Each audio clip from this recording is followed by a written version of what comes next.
Just CATच्या exam झालेल्या आहेत. आता खूप Correct. विद्यार्थी जे आहेत ते ब्रांच सिलेक्शन हे करत आहेत. तर यामध्ये सर विद्यार्थ्यांकडून अशी सर्वात मोठी चूक आत्ताच्या टाइमला कोणती होत आहे? हा मुलगा लवकरच साऊथ आफ्रिकेला जाणार आहे आणि पॅकेज ऑलमोस्ट 60+ असणार आहे. हा मुलगा नांदेडच्या मातीतला आहे. हे लोकल उदाहरण मी तुम्हाला सांगू इच्छितो. मॅक्सिमम पालकांना असं वाटतं की बाबा मला जे जमलं नाही ते माझ्या मुलांनी करावं. क्षमता आहेत नाही त्या गोष्टी वेगळ्या, त्यांच्यामध्ये इंटरेस्ट आहे नाही आहे त्या गोष्टी वेगळ्या. माझा मित्र तिथंच ॲडमिशन घेतोय, आता मग मला पण तिथंच पाहिजे, मला त्यानं जी ब्रांच घेतली तीच ब्रांच पाहिजे, हे कितपत योग्य ठरेल सर? 100% चुकीचं आहे. किंवा IIT खरगपूरमध्ये किंवा IIT रुरकीमध्ये किंवा बिट्स पिलानीमध्ये किंवा COEP मध्ये मला वाटेल ती ब्रँच मिळेल तर चालेल, पण मला ते IIT पाहिजे. त्याला आवडती ब्रँच निवडण्याच्या ऐवजी कॉलेजला महत्त्व देतो, तिथं तो सगळ्यात मोठी चूक करतो असं मला वाटतं. पण तुमचा जर इंटरेस्ट असेल तर खूप चांगली गोष्ट आहे, आणि इंटरेस्ट नसेल तर इंजिनिअरिंग म्हणजे फक्त IT नाही. प्रत्येक इंजिनिअरिंगला स्कोप आहे. की इंजिनिअरिंग म्हणजेच IT. AI जॉब खाणार हे सगळीकडे चाललंय. एक छोटासा गैरसमज आहे. तर जसं की काही लोकांचं म्हणणं असतं की आपल्या भारतामध्ये चांगल्या प्रकारचं शिक्षण नाही आहे, आम्ही परदेशात जाऊन शिक्षण घेऊ. सर यामध्ये काही फरक आहे का दोन्हीमध्ये? जरूर. मात्र भारतापेक्षा स्वस्त शिक्षण जगामध्ये कुठेच नाही. भारतात शिका, कमी पैशात शिका आणि क्वालिटी शिका. सर जसं की इंजिनिअरिंगबद्दल जे समाजामध्ये लोकांमध्ये जे गैरसमज आहेत ते गैरसमज कोणते आहेत? इंजिनिअरिंगचे गैरसमज सगळ्यात मोठा गैरसमज आहे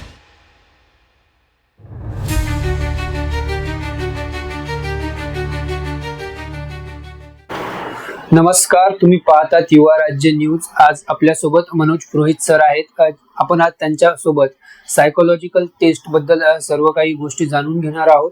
विद्यार्थ्यांना जे काही गोष्टी लागतात आणि विद्यार्थ्यांवर ज्या प्रकारे पालक लोक प्रेशर टाकण्याचा प्रयत्न करतात की तू ह्याच फील्डमध्ये गेला पाहिजेस, त्याच फील्डमध्ये गेला पाहिजेस, आणि विद्यार्थ्यांचा कल कोणत्या गोष्टीकडे असतो ते कल जाणून घेण्यासाठी ह्या टेस्ट खूप महत्त्वपूर्ण असतात. आज आपल्यासोबत मनोज पुरोहित सर आहेत. सर सर्वप्रथम आपले खूप खूप स्वागत आहे सर. धन्यवाद सर. सर्वप्रथम सर स्वतःबद्दल आणि आपल्या या पूर्ण प्रवासाबद्दल सर थोडक्यात. जरूर. माझं नाव मनोज गोविंद पुरोहित आहे आणि गेल्या जवळपास 36 वर्षांपासून नांदेडमध्ये मी इलेक्ट्रॉनिक्स ते कम्प्युटर्स ते सायकोलॉजी या वेगवेगळ्या क्षेत्रांमध्ये काम करत आहे. 36 वर्षांपूर्वी जेव्हा माऊसचा कर्सर नव्हता, जेव्हा डिस्प्ले अगदी 12 इंचाचे असायचे, त्या पिरियड पासून मी काम करत आलेलो आहे. हे काम करत असताना माझा संपर्क प्रत्यक्ष आणि अप्रत्यक्षरित्या अनेक विद्यार्थ्यांसोबत आला. माझ्याकडे कम्प्युटर हार्डवेअर आणि नेटवर्किंग याचे सुद्धा मी क्लासेस घ्यायचो, आणि हे जे क्लासेस मी घ्यायचो त्या क्लासेसमधून वेगवेगळ्या बॅकग्राऊंडची, म्हणजे इंजिनिअरिंगची, कॉमर्सची, आर्ट्सची, अगदी BBA करणारी मुलं सुद्धा, BBA तर अगदी अलीकडे आलेले, ही मुलं सुद्धा माझ्याकडे यायची. आणि हे वेगवेगळ्या बॅकग्राऊंडची मुलं जेव्हा माझ्याकडे यायची तेव्हा त्यांच्याकडे कॉमन प्रश्न असा असायचा की बाबा मी एखाद्या क्षेत्रात किंवा कम्प्युटरच्या क्षेत्रात ज्याच्यासाठी ती माझ्याकडे यायची त्याच्यात मी यशस्वी कसा होईल. आम्ही अगदी 150 विद्यार्थ्यांच्या एंट्रन्स एक्झाम घ्यायचो, त्याच्यातनं केवळ 15 मुलं निवडायचो आणि त्यांना ट्रेनिंग द्यायचो. बरं, केवळ 15 मुलं निवडून आम्ही थांबायचो नाही, तर या 15 मुलांपैकी 4 महिन्यांचा कोर्स असायचा, बेसिक कोर्स. 4 महिन्यांच्या कोर्समध्ये 2 महिन्यानंतर जरी आम्हाला असं लक्षात आलं की एखाद्या मुलाला शिकवलेलं समजत नाहीये किंवा त्याची ग्रोथ होत नाहीये, तर आम्ही त्याची पूर्ण फीस परत करून त्याला पाठवून द्यायचो. याच्यामुळे काय झालं की विद्यार्थ्यांसोबत माझा जो संपर्क होता तो इतर इन्स्टिट्यूटच्या तुलनेमध्ये जास्त चांगला झाला. विद्यार्थ्यांच्या मनामध्ये एक आदराचं स्थान निर्माण झाले की अरे मी फसवल्या गेलो नाही. आणि मग वेगवेगळ्या प्रकारच्या विद्यार्थ्यांकडून ही जे आम्हाला इनपुट्स मिळायचे, फीडबॅक्स मिळायचे की सर तुमचं काउन्सिलिंग खूप चांगलं आहे, तुम्ही खूप छान समजून सांगता किंवा तुम्ही चांगलं मार्गदर्शन करता, मग तुम्ही करिअर गायडन्स का करत नाही, किंवा मी आता काय करावं, माझ्यासमोर फार मोठा प्रश्न आहे. हार्डवेअर नेटवर्किंगच्या कोर्समधून तुम्ही मला काढलंय, मला तुम्ही ते करू नको म्हणून सांगितलं, आता मी काय करावं असं तुम्हाला वाटतं. अशा सगळ्या प्रसंगातनं, अशा सगळ्या अनुभवातनं आम्हाला जी प्रेरणा मिळत गेली, त्याच्यानंतर IT इंडस्ट्रीमध्ये इतके वर्ष झाले काम करत असूनही मी MA सायकोलॉजी केलं, प्रोफेशनली MA सायकोलॉजी करून त्याच्यानंतर मग मी सायकोलॉजिकल वेगवेगळ्या प्रकारच्या टेस्ट उभ्या केल्या अनेकांच्या मदतीने आपण या टेस्ट उभ्या केल्या. अगदी पुण्याच्या काही संस्था, नावाजलेल्या संस्था यांच्यासोबत आपण काम केलेलं आहे. नागपूरच्या काही नावाजलेल्या संस्थांसोबत काम केलेलं आहे. यांच्यासोबत काम करत करत आपण एक सायकोलॉजिकल टेस्टिंगचं एक मोठं नेटवर्क उभं केलेलं आहे सध्या. सर, हे जे विद्यार्थ्यांना असं मार्गदर्शन किंवा त्यांना जे ओरिजिनल त्यांना जी फील्ड पाहिजे असते ते देण्याचं ह्याची प्रेरणा कुठून मिळाली सर? या प्रेरणेमागे दोन महत्वाच्या गोष्टी आहेत. पहिली गोष्ट आहे पालक वर्ग त्यांच्या अपेक्षा, आणि दुसरी गोष्ट आहे विद्यार्थी आणि त्यांचं प्रिपरेशन. विद्यार्थ्याचा कल एकीकडे आहे, पालक दुसरीकडे जा म्हणतात. आपल्याकडे कॉमन टेंडन्सी आहे, म्हणजे मॅक्सिमम पालकांना असं वाटतं की बाबा मला जे जमलं नाही ते माझ्या मुलांनी करावं. म्हणजे मला डॉक्टर होता आलं नाही, पालक मुलांना सांगतात की बाबा रे बघ मला असं वाटतं की बाबा तू डॉक्टर व्हावं.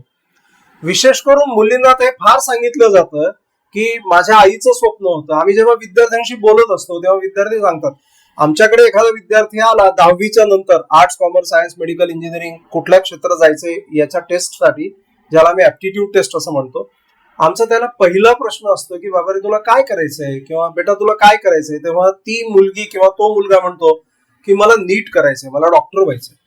का रे बाबा डॉक्टर का व्हायचंय? तर तो म्हणतो माझ्या आईचं स्वप्न आहे, माझ्या वडिलांचं स्वप्न आहे.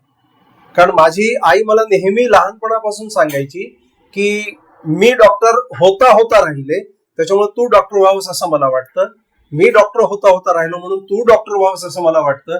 आणि ती मुलं, लहान लहान मुलं अगदी लहानपणापासून ते स्वप्न बाळगायला सुरू करतात. क्षमता आहेत नाही त्या गोष्टी वेगळ्या, त्यांच्यामध्ये इंटरेस्ट आहे नाही आहे त्या गोष्टी वेगळ्या, मात्र आई वडिलांविषयी जे प्रेम असतं, ती जी आस्था असते, ती जी आपुलकी असते, त्याच्यातनं ही मुलं मग त्या क्षेत्राकडे वळतात. हा झाला प्रॉब्लेम. मग आम्ही जेव्हा याच्यावर चिंतन सुरू केलं तेव्हा आमच्या असं लक्षात आलं की आपण लोकांपर्यंत हा मेसेज पोहोचवणं आवश्यक आहे की तुमच्या मुलाला जे आवडतं, त्याचं जिकडे इंटरेस्ट आहे, त्याचं जिकडे कल आहे, त्याच्या जिकडे क्षमता आहे तिकडे त्याला पाठवा. आणि त्याच्यातनं मग ऍप्टिट्यूड टेस्टची निर्मिती झाली. त्याच्यातनं मग आपण वेगवेगळ्या प्रकारच्या टेस्ट निर्माण केलेल्या आहेत. जसे की आता जस्ट सीएटीच्या एक्झाम झालेल्या आहेत, आता खूप Correct. विद्यार्थी जे आहेत ते ब्रांच सिलेक्शन हे करत आहेत.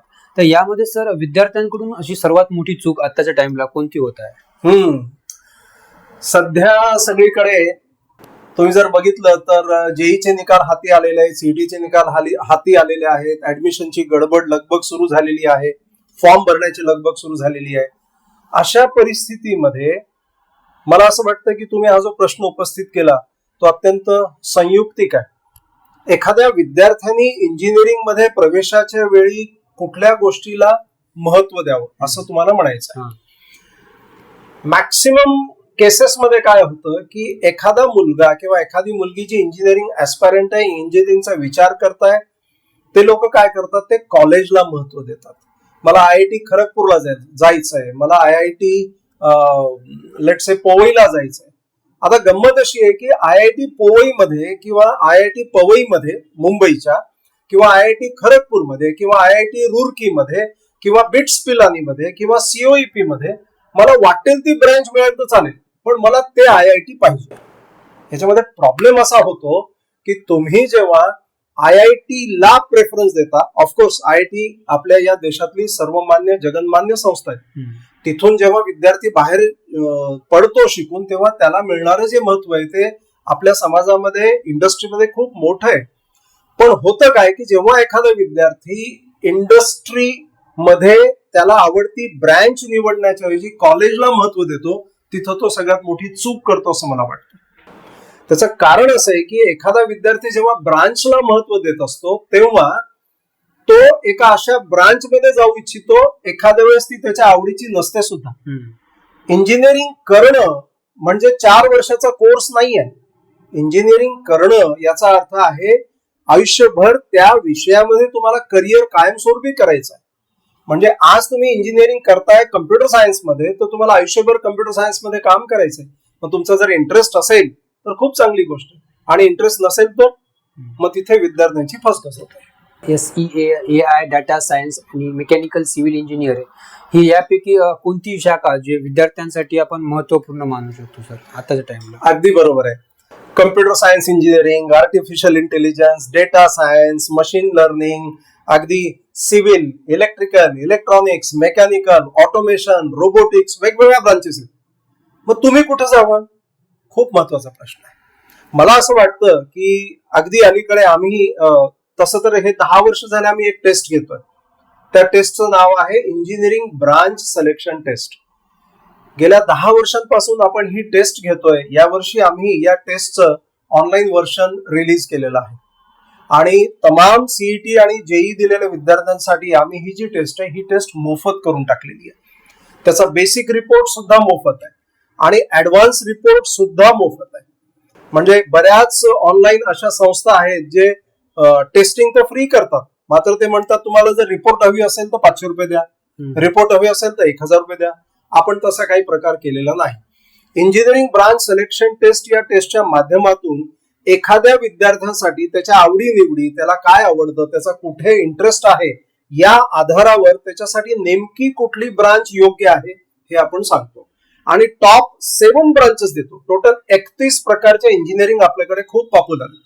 या 31 पैकी टॉप 7 ब्रांचेस त्याच्यासाठी कुठल्या आहेत हे आपण सजेस्ट करत असतो. त्या माध्यमातून माझ्याकडे अनेक अशी उदाहरणं आहेत की एखादा विद्यार्थी माझ्याकडे येतो, तो म्हणतो सर मला कम्प्युटर सायन्स करायचं, आणि जेव्हा इंजिनिअरिंग ब्रांच सिलेक्शन टेस्ट देतो तेव्हा त्याच्यासाठी टॉपला येतं सिव्हिल, सेकंडला येतं आर्किटेक्चर, थर्डला येतं मेकॅनिकल, आणि तो माझ्याकडे येऊन बसलेला असतो कम्प्युटर सायन्स करायचंय म्हणून. अशा परिस्थितीमध्ये इंजिनिअरिंग ब्रांच सिलेक्शन टेस्ट जी आहे ती अत्यंत महत्वाची ठरते असं मला वाटतं. सर जसं की आपण बघतो की कॅम्पस बघून माझा मित्र तिथंच ऍडमिशन घेतोय, आता मग मला पण तिथंच पाहिजे, मला त्यानं जी ब्रांच घेतली तीच ब्रांच पाहिजे, हे कितपत योग्य ठरेल सर? 100% चुकीचं आहे. त्याचं कारण असं आहे की बघा आपल्या जीवनामध्ये मित्र बदलत राहतात. म्हणजे 10वी पर्यंत वेगळे मित्र होते, 12वीला वेगळे मित्र झाले, इंजिनिअरिंगला वेगळे मित्र होतील, पीजीला वेगळे मित्र होतील. मग मित्र बदलले तर तुम्ही ब्रांच बदलणार का? त्याच्यामुळे तुमचा एखादा मित्र जर इंजिनिअरिंगच्या इलेक्ट्रॉनिक्सला चाललाय किंवा टेलिकम्युनिकेशनला चाललाय किंवा कम्प्युटर सायन्स चाललाय किंवा सिव्हिलला चाललाय तर तुम्ही जाऊ नका. तुमचा इंटरेस्ट कोणीकडे तिकडे जा. सर आता जसं की खूप विद्यार्थ्यांना कमी मार्क्स असतात म्हणून ते जास्त करून तर कोणासमोर बोलत नाहीत, आम्हाला कमी मार्क आहेत, तर त्यांचं पण असं चांगलं करिअर घडू शकतं का? 100%. बघा कमी मार्क आणि जास्त मार्क हा तात्पुरता आपण विषय डोक्यातनं बाजूला ठेवू. हा विचार करा की तुमच्याकडे एखादं शिक्षण घेण्यासाठी जी आंतरिक ऊर्जा लागते, उर्मी लागते, ज्याला आपण उर्मी म्हणतो मराठीमध्ये, म्हणजे आंतरिक एक शक्ती, आंतरिक एक तुमच्याकडे इच्छाशक्ती हवी की ठीक आहे चला 12वी मध्ये मला यंदाच्या सीईटी मध्ये मला 60% पडले, 70% पडलेत, मात्र माझ्या इंजिनिअरिंगच्या 4 वर्षामध्ये मी प्रचंड मेहनत करेन आणि प्रचंड मेहनत करून इथं मी जे मिळवू शकलो नाही मी तिथं मिळवेन. अशी जर तुमची मानसिकता असेल ना तर तुम्ही निश्चित यशस्वी होऊ शकता. असे माझ्याकडे शेकडोनी उदाहरण आहेत. सर जे स्वतःची विद्यार्थ्यांनी क्षमता ही कशी ओळखली पाहिजे, आपण काय करू शकतो? विद्यार्थ्यांनी त्यांची क्षमता कशी ओळखावी याचे 3 सूत्र आहेत. सगळ्यात आधी मला सांगा माझ्याविषयी सगळ्यात बेस्ट कोण जाणतो? मी. तुमच्याविषयी सगळ्यात बेस्ट कोण जाणतं? तुम्ही. त्याचप्रमाणे तुम्ही जर विद्यार्थी माझा हा पॉडकास्ट ऐकत असाल तर तुमच्याविषयी सगळ्यात बेस्ट जे आहे ते तुम्हालाच माहिती असतं. तुम्हाला काय चांगलं जमतं त्याच्यावर फोकस करा. कुठल्या गोष्टीमध्ये एखादी अशी गोष्ट, एखादी अशी क्रिया तुम्ही जी करत असता त्याच्यामध्ये तुम्ही जग विसरता, वेळ विसरता, असं जर काही असेल तर त्याच्यावर फोकस करा. तुमचे मित्र, आसपासचे शेजारी, नातेवाईक हे तुमच्याकडे कुठल्या कामासाठी सतत येतात किंवा कुठल्या मदतीसाठी तुमच्याकडे येतात हे जर तुम्ही बघायला लागले ना तर तुमच्या हे लक्षात यायला लागेल की माझ्यामध्ये या क्वालिटीज आहेत. आपल्या क्वालिटीजवर जर तुम्ही फोकस करू शकला तर मला असं वाटतं की तुमच्यासाठी योग्य इंजिनिअरिंग कुठलं आहे त्याचाही तुम्हाला निर्णय घेता येईल. सर ह्या ज्या ऍप्टिट्यूड टेस्ट आहेत तुम्ही केलेल्या, या आत्ताच्या विद्यार्थ्यांसाठी खरंच किती महत्वपूर्ण ठरतील? खूप महत्वाच्या आहेत. ऍप्टिट्यूड टेस्ट असा आपण जेव्हा शब्द उच्चारतो त्याचा अर्थ असा होतो की एखाद्या विद्यार्थ्याची नैसर्गिक क्षमता तपासणे. 1ली ते 10वी पर्यंत आपण वेगवेगळे विषय हाताळत असतो. मराठी, हिंदी, इंग्रजी, इतिहास, भूगोल, सोशल सायन्सेस, नागरिक शास्त्र वगैरे हे सगळे विषय आपण हाताळत असतो. मात्र 10वी पर्यंत येता फक्त आपण अकॅडमिक्स मध्येच अडकून बसलेलो असतो. अशा परिस्थितीमध्ये एखाद्या विद्यार्थ्यामध्ये एखादा विषय समजून घेण्याची क्षमता किती आहे त्याला आम्ही कॉग्निशन असं म्हणतो, लर्निंग ॲबिलिटी. दुसरं येतं जो विषय समजलाय तो मी किती वापरतो त्याला आम्ही म्हणतो रिझनिंग ॲबिलिटी किंवा अप्लिकेटिव्ह ॲबिलिटी. या दोघांचं एकदा आपण कॅल्क्युलेशन केलं एखाद्या विद्यार्थ्याच्या पर्सनॅलिटी विषयी, किंवा आपल्याला ताबडतोब समजायला लागते किंवा हा विद्यार्थी एखाद्या गिव्हन सिच्युएशन मध्ये कितपत प्रगती करू शकेल. मग याच्यासोबत वेगवेगळ्या प्रकारच्या ॲबिलिटीज आपण तपासत असतो आणि त्या अनुषंगाने विद्यार्थ्यांना आपण मार्गदर्शन करत असतो. त्याच्यामुळे ऍप्टिट्यूड टेस्ट मध्ये नुसतं ऍप्टिट्यूड न तपासता त्या विद्यार्थ्याचा इंटरेस्ट तपासला जातो, त्या विद्यार्थ्याचा पर्सनॅलिटी तपासली जाते, याच्या सगळ्याच्या अनुषंगाने आणि अकॅडमिक्स तपासले जातात. या सगळ्यांच्या अनुषंगाने आपण त्यांना मार्गदर्शन करत असतो. सर जसं की आता आपण पाहतोय पेपरवर, टीव्हीवर एआय जॉब खाणार, एआय जॉब खाणार हे सगळीकडे चाललंय. तर सर माझा प्रश्न होता की आता जे एआय जॉब खाणार असं सगळीकडे चाललंय, तर पुढे जे फ्युचरमध्ये कोणत्या शाखांना जास्त संधी मिळेल म्हणजे असेल? एक छोटासा गैरसमज आहे जो इंडस्ट्रीमध्ये सध्या खूप रूल होतोय. तो असा आहे की भाई एआय जो आहे, एआय टेक्नॉलॉजी खूप जॉब खाणार आहे आणि त्यांनी खायला सुरुवात केलेली आहे. अनेक इंजिनियर्सचं ले ऑफ व्हायला लागलेलं आहे. थोडंसं याच्यामध्ये मी हा गैरसमज जो आहे काही अंशापर्यंत मी दूर करू इच्छितो. सगळ्यात महत्वाचा विषय असा समजून घ्या की गेल्या साधारणतः 4 दशकांपूर्वी जेव्हा राजीव गांधींनी आपल्या देशाचे जे माजी पंतप्रधान आहेत त्यांनी जेव्हा या देशामध्ये टेक्नॉलॉजी आणि कम्प्युटर हे आम्ही भारतात आणू असं जेव्हा घोषणा केली तेव्हा त्याला खूप भरपूर विरोध झाला. विरोध होण्याचं कारण हे होतं की लोकांना असं वाटायला लागलं की उद्या एक कम्प्युटर 10 जणांचं काम करेल, 100 जणांचं काम करेल, मग 100 माणसं जी आहेत, 100 युवक जी आहेत ती बेरोजगार होती. मात्र आज आपण पाहतोय कम्प्युटरच्या येण्यामुळे, कम्प्युटर असल्यामुळे लाखो लोकांना त्याचा रोजगार मिळालेला आहे. एआयच्या येण्यामुळे काही बेसिक गोष्टींवर त्याचा खूप परिणाम पडणार आहे. जसं उदाहरणार्थ छोटा मोठा प्रोग्राम करण्यासाठी जिथे मला आधी 8 तास 10 तास लागायचे तो प्रोग्राम एआयच्या मदतीने मी आता 7-8 मिनिटात करतो. मात्र तसं जरी असलं तरी प्रत्येक क्षेत्रामध्ये, ते सिव्हिल असेल, मेकॅनिकल असेल, इंडस्ट्रियल असेल, रोबोटिक्स असेल, प्रत्येक क्षेत्रामध्ये एआयने आपली छाप उमटवायला सुरुवात केलेली आहे आणि एआय आपल्या दैनंदिन जीवनामध्ये संपूर्णपणे शिरकाव करणार आहे. मात्र एआयचा आपल्या सगळ्यांना भरपूर मदत होणार आहे. त्याच्यामुळे एआय मुळे आपल्या रोजगार जातील किंवा एआय मुळे युवक बेरोजगार होतील हा विचार मनातनं, हा गैरसमज मनातनं काढून टाका असं मला कळवळीनं आवाहन करावं असं वाटतं. सर इंजिनिअरिंग म्हणजे फक्त आयटी नाही, इंजिनिअरिंग म्हणजे आयटी नाही. इंजिनिअरिंग मध्ये बघा एक पिरियड असा होता की सिव्हिल इंजिनिअरिंगला प्रचंड डिमांड होती. ठीक आहे, मग मेकॅनिकल आलं, मेकॅनिकल इंजिनिअरला प्रचंड डिमांड होती. आपल्याकडे इरिगेशनचं नेटवर्क खूप मोठं डेव्हलप व्हायला लागलं. मग त्या केसमध्ये वॉटर मॅनेजमेंटला प्रचंड डिमांड आली. इलेक्ट्रिकलला डिमांड आहे, इलेक्ट्रॉनिक्सला डिमांड आहे, त्याच्यानंतर ऑटोमेशनला डिमांड आहे. आज अशी स्थिती आहे की छोट्यातली छोटी इंडस्ट्री जी आज ह्युमन पॉवरवर चालते, माणसांवर चालते, त्याला कंपन्या एरर्स कमी व्हावेत, ह्युमन एरर्स कमी व्हावेत म्हणून त्याला कंपन्या ऑटोमेशन करतायत. त्याच्यामुळे ऑटोमेशनला डिमांड आहे, ऑटोमोबाईलला डिमांड आहे, रिन्युएबल एनर्जी ज्याच्यामध्ये सोलार एनर्जी आली, विंड एनर्जी आली, वॉटर हायड्रो एनर्जी आपण ऑलरेडी वापरतोय, ह्यूज डिमांड आहे. तुम्ही कुठल्याही इंडस्ट्रीचं नाव सांगा, त्या इंडस्ट्रीला प्रचंड स्कोप आहे. स्कोप या शब्दाविषयी मी मुद्दाम बोलू इच्छितो. आपण नेहमी अनुभवतो की आपल्याला जर समजा चहा प्यायची असेल तर आपण एखादं अमृततुल्य छोटंसं हॉटेल बघतो, तिथे जाऊन चहा पितो. किंवा एखाद्या रस्त्याच्या कडेला गाड्यावाला जरी असेल जो चहा खूप चांगला करतो, आपण त्याच्याकडे जाऊन चहा पितो. याचा अर्थ त्या चहावाल्याला सुद्धा भरपूर स्कोप आहे, कारण तो त्या क्वालिटीचं प्रॉडक्ट त्याच्या कस्टमरला देत असतो.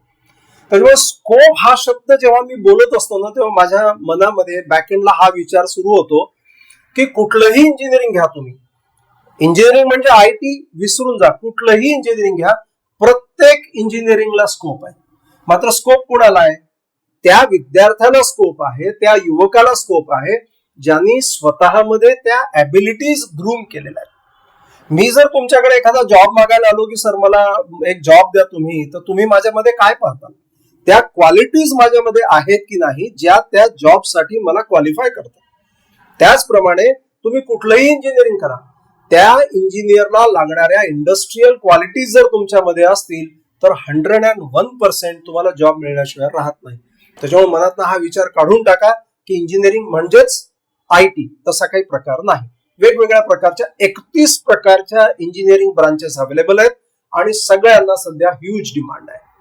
सर, ज्या कोर ब्रँचेस असतात त्यामध्ये अजूनही चांगल्या संधीच असतील का? खूप संधी आहेत. कोर ब्रँचेस मध्ये तर खूप संधी आहेत. रिन्युएबल एनर्जी बघा, सिव्हिल कन्स्ट्रक्शन बघा, या देशाचं जे आपण IT नेटवर्क मोठं करतोय त्याच्यामध्ये बघा, किंवा टेलिकम्युनिकेशन्स मध्ये बघा. तुम्ही कुठलेही कोर ब्रँच घ्या. मेकॅनिकल कोर ब्रँचेस मध्ये तर आज मेकॅनिकल्सला एवढी प्रचंड डिमांड आहे की कल्पनेच्या बाहेर आहे. ज्या वेगाने भारतीय इंडस्ट्री मेक इन इंडिया हा ब्रँड जगभरात पॉप्युलर होतोय ते पाहता कुठलीही कोर ब्रँच घ्या, इनफायनाईट ऑपॉर्च्युनिटीज आहेत. तर जसं की काही लोकांचं म्हणणं असतं की आपल्या भारतामध्ये चांगल्या प्रकारचं शिक्षण नाहीये, आम्ही परदेशात जाऊन शिक्षण घेऊ. सर, यामध्ये काही फरक आहे का दोन्हीमध्ये? हा, मी अमेरिकेला राहून आलेलो आहे, अमेरिकेमध्ये जॉबही करून आलेलो आहे. विशेष करून त्या विद्यार्थ्यांसाठी मी हे सांगू इच्छितो जे विद्यार्थी म्हणतात किंवा परदेशी मी जर गेलो मला चांगलं शिक्षण शिकता येईल. आपण टेक्नॉलॉजीचा विचार करू. अमेरिकेमध्ये जर आज हा मोबाईल लॉन्च होत असेल तर तो पुढच्या आठवड्यामध्ये किंवा 3 दिवसामध्ये भारतातही अवेलेबल आहे. टेक्नॉलॉजीचा जर विचार केला तर जे अमेरिकेत अवेलेबल आहे ते भारतात अवेलेबल आहे. हा, मी अमेरिकेत राहून आलेलो एक गोष्ट निश्चित ठामपणे सांगू इच्छितो की त्यांच्याकडे टेक्नॉलॉजिकल डेव्हलपमेंट आपल्यापेक्षा 15-20 वर्षांनी आधी सुरू झाल्यामुळे त्यांचं इन्फ्रास्ट्रक्चर आपल्यापेक्षा स्ट्रॉंग आहे. मात्र भारत देश, आपला देश ज्या स्पीडनं सध्या प्रगती करतोय ती प्रगती पाहता या देशामध्ये सगळी संसाधनं अवेलेबल आहेत. कुठलाही कोर्स तुम्ही घ्या, जे परदेशी जाऊन तुम्ही शिकू शकता ते भारतातही शिकू शकता. त्याच्यामुळे ज्या स्पीडनं भारत डेव्हलप करतोय ते पाहता नजीकच्या भविष्यामध्ये इनफॅक्ट आपल्याकडे तुम्ही SRTMU मध्ये बघा किंवा मग अगदी आंबेडकर विद्यापीठामध्ये बघा, पुणे विद्यापीठामध्ये बघा, बाहेरचे नागरिक आपल्या देशात शिकायला येतात. भारताचं शिक्षण, खास करून हे सांगू इच्छितो, भारतातलं शिक्षण दर्जेदार तर आहेच आहे, मात्र भारतापेक्षा स्वस्त शिक्षण जगामध्ये कुठेच नाही. हे मी माझ्या अनुभवावरून सांगतोय. अनेक विद्यार्थी आमच्याकडे, मी इंटरनॅशनल कोर्सेसचं देखील मार्गदर्शन करतो. इंटरनॅशनल MS वगैरे करण्यासाठी जी लोक जातात जर्मनी, ऑस्ट्रेलिया, नेदरलँड, आयर्लंड, त्यांना देखील आपण मार्गदर्शन करतो. मात्र तुमच्या माहितीसाठी सांगतो, अगदी MBA करायला माझ्या एका मित्राच्या मुलाने आतापर्यंत 1,20,00,000 रुपये खर्च केले. भारतातल्या टॉपच्या MBA इन्स्टिट्यूट मधून तुम्हाला हेच 60-70 लाखांमध्ये करता येतं आणि भारतामध्ये जॉबही मिळतो. हे पण तेवढंच महत्वाचं आहे. त्याच्यामुळे बाहेरच जाऊन शिकेन, बाहेर जाऊन जॉब करेन याच्या मागे लागू नका. संपूर्ण जग भारताकडे आकृष्ट होतंय. संपूर्ण जगातले टेक्नॉलॉजिस्ट, संपूर्ण जगातले वेगवेगळ्या प्रकारचे तंत्रज्ञ भारतात येऊ इच्छित आहेत. भारतात शिका, कमी पैशात शिका आणि क्वालिटी शिका. सर, जसं की आता सरकारी नोकरी आणि प्रायव्हेट जॉब यामध्ये खूप लोकांना खूप काही गैरसमज असतात. तर यावर सर तुमचं काय मत आहे की कोणती नोकरी माणसाने केली पाहिजे, सरकारी की प्रायव्हेट? नाही, मला असं वाटतं की सरकार खूप कमी लोकांना नोकऱ्या देऊ शकतील अशी परिस्थिती आहे. कारण गव्हर्नमेंट जॉबला एखादी व्यक्ती साधारणतः 25, 26, 27 मध्ये लागते, तर त्याची रिटायरमेंट होण्यासाठी पुढचे 40 वर्ष, 35 वर्ष लागतात. या पिरियडमध्ये जे नवीन तंत्रज्ञ येतात, या पिरियडमध्ये नवीन इंजिनियर्स येतात, त्यांच्यासाठी सरकार जॉब क्रिएट करू शकेलच अशी स्थिती नसते. आणि शेवटी हे तुमच्या मानसिकतेवर डिपेंड करतं. म्हणजे जेव्हा तुम्ही एखाद्या गव्हर्नमेंट जॉब मध्ये असता, सतत तुम्हाला तेच ते काम करावं लागतं आणि तुम्हाला त्या नियमांमध्ये बांधून राहावं लागतं. मात्र परिस्थिती तशी प्रायव्हेट जॉब मध्ये नसते. पाहिजे तेव्हा तुम्ही स्विच करू शकता, तुमचे प्रॉव्हिडंट फंड देखील शिफ्ट केले जातात. म्हणून मला असं वाटतं की हा विद्यार्थ्याचा वैयक्तिक विचाराचा, वैयक्तिक निर्णयाचा प्रश्न असावा की त्याला गव्हर्नमेंट जॉबमध्ये जायचंय का प्रायव्हेट जॉबमध्ये जायचंय. माझं वैयक्तिक मत आहे, प्रायव्हेट जॉबमध्ये जेवढा स्कोप आहे तेवढा गव्हर्नमेंट जॉबमध्ये नाही आहे. तिथं फ्रीडम आहे तुम्हाला प्रायव्हेट जॉबमध्ये, ते गव्हर्नमेंट जॉबमध्ये नाही आहे. सर, विद्यार्थ्यांचा जर कल वेगळा असेल तर त्यांनी काय केलं पाहिजे? विद्यार्थ्यांचा कल जो आहे हा वेगळा जर असेल तर सगळ्यात आधी त्यांनी स्वतःचं अवलोकन करावं की माझा नेमका इंटरेस्ट कोणीकडे आहे, मला नेमकं जीवनामध्ये करायचं काय.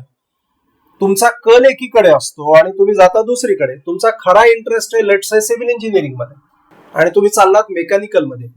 आयुष्यभर तुम्हाला त्या मेकॅनिकल इंजिनिअरिंगच्या निगडीत कामांमध्ये लक्ष द्यावं लागणार आहे, तीच कामं करावी लागणार आहे. याचा अर्थ तुमचा खरा इंटरेस्ट होता सिव्हिल मध्ये, तुम्ही पोहोचलात मेकॅनिकल मध्ये. आयुष्यभर तुम्हाला असमाधानी राहण्याची ती एक पायरी असू शकते. त्याच्यामुळे मला असं वाटतं की तुम्ही आधी तुमचा कल ओळखावा आणि त्या दृष्टीनंच तुम्ही इंजिनिअरिंग अडॉप्ट करावं. जसं की आता 10वी-12वी झालं की नंतर मुलं नीट किंवा इंजिनिअरिंग हे दोन जास्त करून चूज करतात ब्रांच. तर त्यांनी नेमकं कोणत्या गोष्टीचा विचार केला पाहिजे सर्वात पहिले? खूप संधी आहेत साहेब. म्हणजे फक्त नीट किंवा फक्त इंजिनिअरिंग हा विचार करू नका. तुम्ही कल्पना करू शकणार नाही एवढ्या सध्या ब्रांचेस अवेलेबल आहेत. आपण पुढच्या महिन्यामध्ये एक नवीन वेबसाईट लॉन्च करतोय. त्या वेबसाईटमध्ये 763 प्रकारच्या वेगवेगळ्या करिअर करता येऊ शकतील अशा वेबसाईटची माहिती आपण देणार आहोत. 763 प्रकारच्या. त्याच्यामध्ये काय काय असेल, ते करिअर काय आहे, त्या करिअरमध्ये जर तुम्हाला जायचं असेल तर तुम्हाला रोजची कामं काय असतील, ते करिअर करण्यासाठी तुम्हाला काय शिकावं लागेल, त्या करिअरमध्ये तुम्हाला काय जॉब ऑपॉर्च्युनिटीज असतील, काय पॅकेजेस असतील, या प्रत्येक गोष्टीची आपण त्याच्यामध्ये माहिती देणार आहोत. सर जसं की खूप विद्यार्थी हे खेडेगावून येतात, त्यांची परिस्थिती बरोबर नसती, तर त्या विद्यार्थ्यांसाठी काही म्हणजे अशा योजना वगैरे काही असतात का? शासनाच्या खूप योजना आहेत. शासनाच्या शिष्यवृत्तीच्या भरपूर योजना आहेत. त्याच्या पलीकडे जाऊन सांगतो, जर तुम्ही एखाद्या अशा ब्रांचमध्ये, एखाद्या अशा कॉलेजमध्ये चाललेले आहात जिथे शासनाची योजना नाहीये, अशा परिस्थितीमध्ये आजकाल अगदी आपल्या लोकल कॉपरेटिव्ह बँका देखील तुम्हाला एज्युकेशन लोन द्यायला तयार झालेले आहेत. आणि हे जे एज्युकेशनल लोन तुम्हाला दिलं जातं, तुमचं शिक्षण पूर्ण होईपर्यंत तुम्हाला दरवर्षी प्रत्येक बँकांचे वेगवेगळे नियम आहेत. अगदी 1000 रुपये किंवा 5000 रुपये किंवा 10,000 रुपये एवढी नॉमिनल तुम्हाला अमाऊंट भरावी लागते. 4 वर्षानंतर तुमचं इंजिनिअरिंग झाल्यानंतर देखील 1 वर्ष तुम्हाला वेट पिरियड दिला जातो. त्याच्यानंतर मग तुमची परतफेड सुरू होते. त्याच्यामुळे पैशाशिवाय माझं एज्युकेशन राहिलं हे नवीन पिढीला बोलायला संधी नाही. तुमच्यासाठी वेगवेगळ्या प्रकारच्या आर्थिक मदतीच्या योजना अवेलेबल आहेत. अनेक समाज घटकांमध्ये समाजातर्फे मदतीची सुविधा सुद्धा आहे. मला असं वाटतं की प्रत्येक विद्यार्थ्यांनी थोडंसं हे एक्सप्लोअर करावं आणि या न्यूनगंडात अडकू नये की बाबा माझ्याकडे पैसे नाहीत, माझ्या परिवाराकडे पैसे नाहीत, मी कसं शिकावं, त्या बाबतीमध्ये त्यांना अडकू नये. त्यांनी पुढे यावं. मदतीसाठी अनेक हजारो हात तयार आहेत. काही नाहीच तर शेवटी बँका तयार आहेत तुम्हाला एज्युकेशनल लोन देण्यासाठी, असं मला वाटतं. सर जसं की इंजिनिअरिंग बद्दल जे समाजामध्ये लोकांमध्ये जे गैरसमज आहेत, ते गैरसमज कोणते आहेत? इंजिनिअरिंगचे गैरसमज, सगळ्यात मोठा गैरसमज आहे कॉलेज एखादं मला पाहिजे ते मिळालं की माझं करिअर फिक्स झालं. चुकीचं आहे. तुम्हाला पाहिजे ती ब्रांच मिळाली की तुमचं करिअर योग्य जाईल हे गृहीत धरा. पहिला गैरसमज. दुसरा गैरसमज आहे की गलेलठ्ठ पगार मिळाला की मी यशस्वी झालो. तेही चुकीचं आहे. कारण गलेलठ्ठ पगार कोणाला मिळतो? मी थोड्या वेळापूर्वी बोलल्याप्रमाणे ज्या मुलामध्ये स्कोप आहे, ज्या मुलामध्ये ऍबिलिटीज आहेत, ज्या मुलामध्ये क्षमता आहेत. एम्प्लॉयरला काय पाहिजे, तुम्हाला जी व्यक्ती हायर करते त्याला काय पाहिजे, हे जर तुमच्याकडे असेल तर तुम्हाला गलेलठ्ठ पगार निश्चित मिळतो. पण त्याला पाहिजे ABCD, तुम्ही कॅरी करता XYZ, तर तुम्हाला पगार कशी मिळणार? सो पहिला गैरसमज, दुसरा गैरसमज आणि तिसरा गैरसमज, माझे म्हणजे मुलाचे आई वडील हा विचार करतात की लोक काय म्हणतील. मी माझ्या मुलाला ज्यांनी 98% घेतले, त्याचा इंटरेस्ट आहे, त्याची आवड आहे म्हणून मी त्याला सिव्हिल मध्ये टाकलं. माझे मित्र, माझे नातेवाईक मला म्हणतात, अरे यायला तर एवढी डिमांड आहे, तुम्ही याय का नाही केलं? कम्प्युटर सायन्सला एवढी डिमांड आहे, तुम्ही कम्प्युटर सायन्स नाही केलं. लोक काय म्हणतील याच्याशी आपल्याला काही घेणं देणं नाही. आपल्या मुलाचा इंटरेस्ट कोणीकडे आहे तिकडे मुलाला टाका, जेणेकरून तो आयुष्यभर त्याच्या आवडीच्या विषयामध्ये समाधानकारक कार्य करू शकेल. सर तुमच्याकडे खूप विद्यार्थी येत असतील. सर असा कोणता एखादा विद्यार्थी आहे का जे आतापर्यंत तुम्हाला त्यांचा किस्सा आतापर्यंत डोक्यात आहे, विसरू शकत नाही? असे 2 विद्यार्थी माझ्याकडे. एक विद्यार्थी तर असा आहे 12वी मध्ये कमी मार्क पडले आणि मी सायकोलॉजिस्ट या नात्याने माझ्याकडे आलेल्या या विद्यार्थ्यांचे नावं डिस्क्लोज करू शकत नाही, कारण आमच्या ते मोरल एथिक्स मध्ये मोडत नाही. एक विद्यार्थी असा आहे हा विद्यार्थी माझ्याकडे 12वी पास झाल्याच्या नंतर आणण्यात आला. आमच्याच एका मित्राचा मुलगा होता तो, आणि 12वी मध्ये कमी मार्क पडलेत, सीईटी मध्ये कमी मार्क आहे, जेई मध्ये कमी मार्क आहेत. मग आम्ही त्याला डिप्लोमा करायचा सल्ला दिला. याने डिप्लोमा केला. डिप्लोमा करून हा मुलगा सेकंड इयर इंजिनिअरिंगला परत आला. त्याच्यानंतर त्यांनी मेकॅनिकल इंजिनिअरिंग पूर्ण केलं. आणि तुमच्या माहितीसाठी सांगतो, पुण्यातल्या मराठी माणसाच्या मोठं नाव असलेल्या कंपनीतर्फे हा मुलगा लवकरच साऊथ आफ्रिकेला जाणार आहे आणि पॅकेज ऑलमोस्ट 60+ असणार आहे. हा मुलगा नांदेडच्या मातीतला आहे. हे लोकल उदाहरण मी तुम्हाला सांगू इच्छितो. आणखी एक खूप सुंदर उदाहरण आहे. हा मुलगा सेकंड लॉकडाऊन मध्ये अभ्यासात इंटरेस्ट नाही म्हणून घरी बसला. सेकंड लॉकडाऊनच्या नंतर साधारणतः जून जुलैच्या आसपास या मुलाला माझ्याकडे आणण्यात आलं. आम्ही त्याच्यानंतर काही सिटिंग्स केल्या त्या मुलासोबत, आणि सिटिंग्स केल्यानंतर साधारणतः डिसेंबरमध्ये या मुलाने ठरवलं की मी इंजिनिअरिंगचा अभ्यास करतो. जानेवारीमध्ये त्याने ऍडमिशन घेतली. हे समजून घ्या, जानेवारीमध्ये इतर इन्स्टिट्यूट्समध्ये, जवळपास सगळ्याच इन्स्टिट्यूटमध्ये 11वीचा सिलेबस संपलेला असतो. या मुलांनी तेव्हा 11वीचा सिलेबस सुरू केला. डबल ट्युशन अटेंड करायचा, आणि या मुलांनी 11वी आणि 12वी दोन्ही अभ्यास केले, आणि या मुलांनी चांगलं टॉपचं कॉलेज क्रॅक केलं. 2 प्रकारची मुलं असतात आपल्याकडे. एक जे प्रोएक्टिव्ह असतात, त्यांच्यामध्ये आंतरिक ऊर्जा असते, एक स्वयंस्फूर्तीनं ती अभ्यास करतात. आणि दुसरे रिॲक्टिव्ह असतात, त्यांना कोणीतरी सांगितल्यानंतर अभ्यास करतात. सरांनी होमवर्क द्यावा लागतो, सरांनी त्याला सांगावं लागतं, आई वडिलांनी विचारावं लागतं. असा जर अभ्यास करणारा मुलगा असेल तर त्याची प्रगती तुलनात्मकरित्या प्रोएक्टिव्ह मुलाच्या तुलनेमध्ये कमी होते. जे मुलं प्रोएक्टिव्ह असतात ते स्वयंस्फूर्तीनं अभ्यास करतात, त्यांचा अभ्यास जास्त चांगला होत असतो. सर, आजच्या ज्या विद्यार्थ्यांना एक सल्ला द्यायचा असेल तर तुम्ही ते काय द्याल? निश्चित इंजिनिअरिंगच्या विद्यार्थ्यांना माझा एकच सल्ला आहे की तुम्ही तुमच्या आवडीच्या ब्रांचमध्ये इंजिनिअरिंग करा. तुम्हाला माहिती, मला कधी कधी दुःख या गोष्टीचं होतं की एखादा विद्यार्थी, आपल्या आसपासचे विद्यार्थी इंजिनिअरिंग करतात. काही जणांनी 8वी मध्ये इंजिनिअरिंगचा अभ्यास सुरू केलेला असतो, एखाद्या नावाजलेल्या संस्थेमध्ये 8वी पासून फाउंडेशन सुरू. काही मुलं 9वीत सुरू करतात, काही मुलं 10वीत सुरू करतात, काही मुलं 11वीला आल्याच्या नंतर इंजिनिअरिंगचा अभ्यास करतात, काही मुलं 12वीला आल्यानंतर इंजिनिअरिंगचा अभ्यास सुरू करतात. आताच तुम्हाला मी एक उदाहरण दिलं. मग ही मुलं, काही मुलं 5 वर्ष इंजिनिअरिंगचा अभ्यास करतात, काही मुलं 4, काही मुलं 3, काही मुलं 2 वर्ष इंजिनिअरिंगचा अभ्यास करतात. मात्र मी कुठली ब्रांच घ्यावी हा प्रश्न जेव्हा येतो, ते अगदी 2 तास देखील विचार करत नाहीत की मी कुठली ब्रांच घ्यावी, माझ्या आवडीच्या क्षेत्रात मी जावं. ते फक्त ट्रेंड बघतात, ते फक्त स्कोप बघतात, मार्केटमध्ये काय चाललंय हे बघतात, आणि बऱ्याचदा ही मुलं त्यात फसतात. त्याच्यामुळे मला त्यांना एवढा सल्ला द्यायचा आहे की तुमचा इंटरेस्ट कोणीकडे ते तुम्ही एकदा बघावं. तर पालकांसाठी काय असेल सर? पालकांना तर खूप कळकळीची विनंती आहे. तुम्हाला तुमच्या मुलांनी कुठलं इंजिनिअरिंग करावं हे जर तुम्ही विचार करताय, आणि तुम्ही जर त्याला सांगताय की बाबा मला असं वाटतं की तू हे इंजिनिअरिंग करावं, त्यापेक्षा तुम्ही त्याला असं विचारावं की बेटा तुला कुठलं इंजिनिअरिंग करण्यात इंटरेस्ट आहे, आणि ते इंजिनिअरिंग करण्यासाठी त्याचा जो इंटरेस्ट आहे त्याला जर आपण एनकरेज केलं तर मला असं वाटतं की तुमचा मुलगा आणि तुमचा मुलगा त्याच्या कामात रमेल, त्याच्या जॉबमध्ये रमेल, त्याच्या व्यवसायात रमेल. आणि पालक म्हणून मला पण माझी मुलं आहेत, पालक म्हणून मला काय पाहिजे, माझ्या मुलांनी त्याच्या जीवनामध्ये स्थिर व्हावं, त्याच्यात आर्थिक स्थैर्य यावं, आणि आयुष्यभर त्यानं आनंदानं काम करावं. तो आनंद जो आहे त्याच्या आवडीच्या ब्रांचमध्ये आहे. पालकांनी तेवढं जरी बघितलं की माझ्या मुलाच्या आवडीची ब्रांच मी त्याला देतो, प्रसंगी एक वेळ मी कॉलेज कॉम्प्रोमाइज करेन, मात्र त्याच्या आवडीची ब्रांच त्याला देईन, एवढं जरी पालकांनी केलं तरी मला असं वाटतं की ते मुलाच्या आयुष्याच्या बाबतीमध्ये खरोखर गंभीर झालेले आहेत, असं त्याच्यातनं दिसून येईल आपल्याला.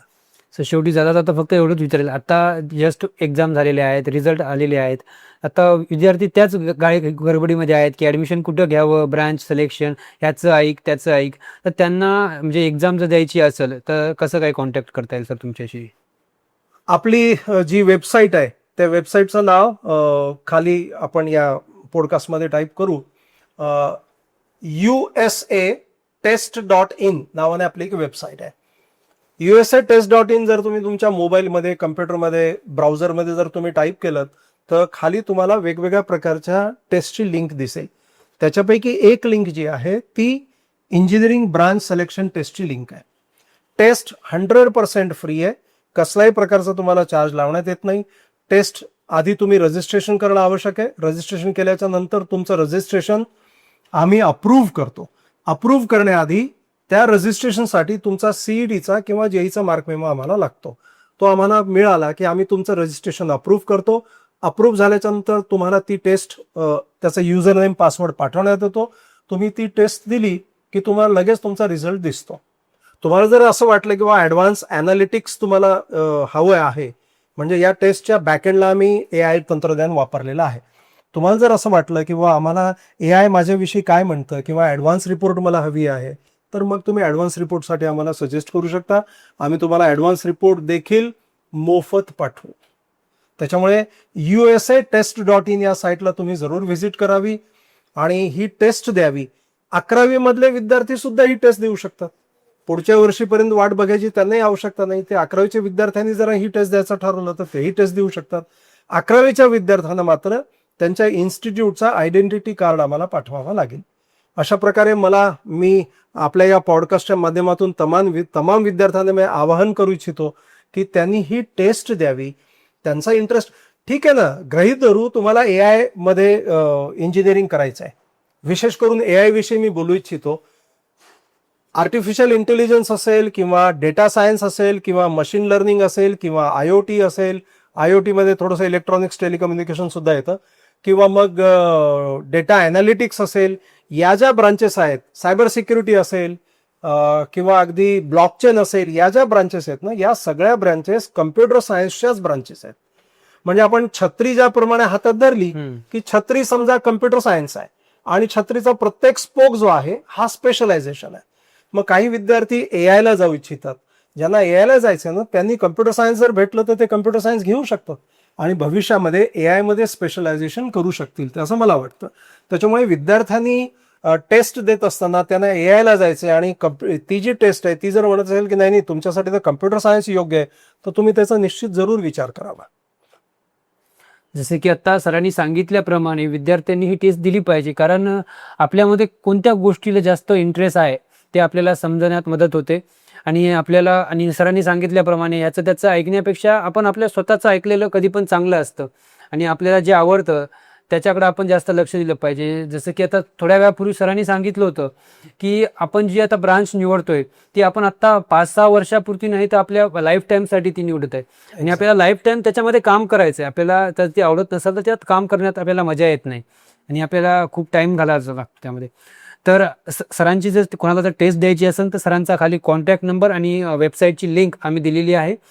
तुम्ही सरांशी कॉन्टॅक्ट पण करू शकता आणि काही जर हेल्प लागली तर आमच्याशी कॉन्टॅक्ट करू शकता. थँक्यू. असेच व्हिडिओ पाहण्यासाठी चॅनलला आत्ताच सबस्क्राईब करा.